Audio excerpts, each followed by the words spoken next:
Afin de réaliser une crème bavaroise au chocolat, pour la première partie de la recette, nous avons besoin de lait entier, de crème, de jaune d'œuf, de sucre semoule, de gélatine et de chocolat. Commencez par faire chauffer le lait avec de la crème. La présence de crème n'est pas obligatoire, mais elle apporte un certain velouté et une saveur incomparable à la crème. La crème bavaroise est une crème dérivée qui est en définitive une crème anglaise collée à la gélatine, additionnée après refroidissement de crème fouettée. Pendant que le lait chauffe, mélangez les jaunes d'œufs avec le sucre semoule.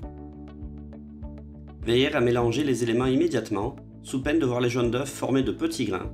On dit alors que le sucre a cuit les jaunes.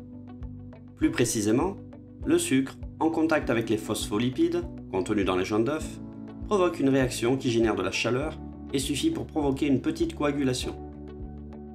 Au niveau HACCP, et plus généralement de l'hygiène, il est important de maîtriser le protocole. Pour éviter tout risque bactériologique, on peut privilégier l'utilisation de jaunes d'œufs pasteurisés, qu'on appelle ovoproduits, à l'instar d'œufs coquilles, qui peuvent présenter un risque de contamination si la manipulation des œufs n'est pas conforme.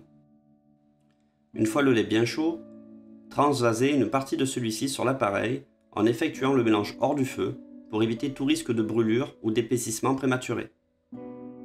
Délayez le mélange et reversez le tout dans la russe. La cuisson de la crème anglaise est très délicate et peut engendrer une crème totalement inconsommable si elle est mal réalisée. Menez la cuisson en vannant la crème, c'est-à-dire en effectuant un 8 à l'aide de la spatule exoglace à l'intérieur de la russe. Afin d'assurer une cuisson sans encombre, ne pas hésiter à vous munir d'un thermomètre pour contrôler la température. Celle-ci ne doit pas excéder les 83 degrés, qui est la température optimale de cuisson de la crème anglaise. Au-delà de cette température, il y a un risque de coagulation non désirée des jaunes d'œufs, qu'on appelle la flocculation. Il faut donc absolument contrôler la température de la crème anglaise et donc de la cuisson. On doit également observer les changements de consistance de la crème. On dit qu'on cuit la crème à la nappe. La crème anglaise est une des crèmes les plus fragiles en pâtisserie. Il faut donc assurer un protocole dans des conditions d'hygiène strictes. La crème arrive bientôt au terme de sa cuisson et il sera nécessaire de la débarrasser et de la conditionner rapidement. Une fois la crème conditionnée, il va être important de faire chuter sa température rapidement afin de ne pas développer de bactéries. Nous allons donc l'entreposer en cellule de refroidissement afin de faire chuter rapidement cette température. L'utilisation d'eau glacée ou d'un pasteurisateur sont également des solutions permettant de la faire refroidir rapidement.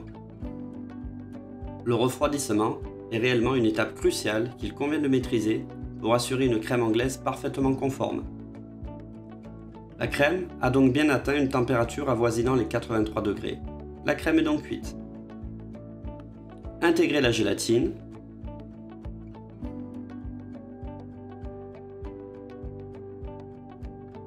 Ajoutez maintenant le chocolat qui va permettre d'abaisser considérablement la température. Afin d'homogénéiser l'appareil, on peut utiliser un mixeur plongeant.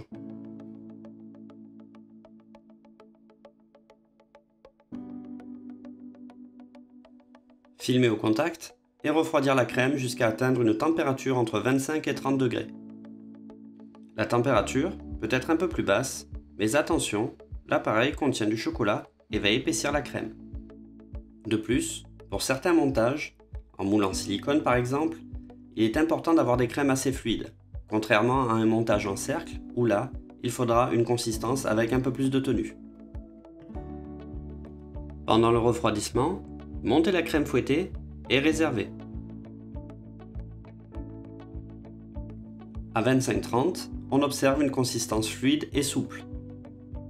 Mais il vaut mieux, étant donné la présence de chocolat et donc de beurre de cacao qui peut accélérer la cristallisation. Incorporez pour finir la crème fouettée qui doit être montée assez souple afin de ne pas faire ressortir le goût de beurre et de faciliter son incorporation.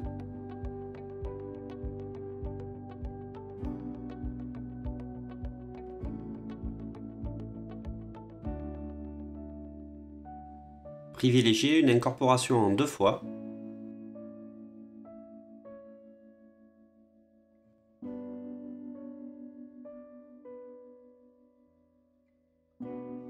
terminez le mélange à la maryse afin de bien décoller les restants de crème sur les parois de la calotte.